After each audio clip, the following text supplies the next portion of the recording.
Барлықтарыңызға қайырлы күн достар. Өзіңіздің жеке брендіңізді дамыту алдағы жоспарда болатын болса, сіз ең алдымен өзіңіздің логиніңізге үлкен мән беруіңіз керек. Логиніңізде сіздің өзіңіздің аты жөніңіз немесе өзіңіздің аты жөніңіз бос болмаса, өзіңіздің әкеңіздің атын жазуға болады.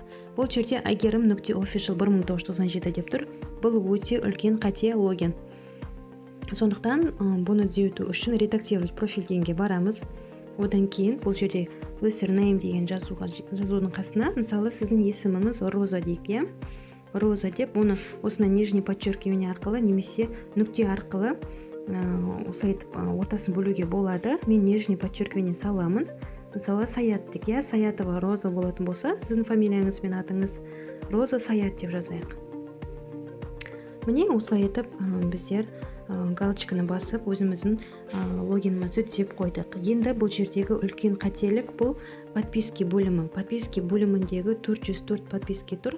Оны біз деген барлық адамдардың керек емес адамдарымыздан отписаться етіп, былайша айтқанда біз өзіміздің подписки бөлімімізді босатуымыз керек болады. Өйткені жеке бренд дамыту үшін сіз өзіңіздің подпискеңіз 100-ден төмен болу керек.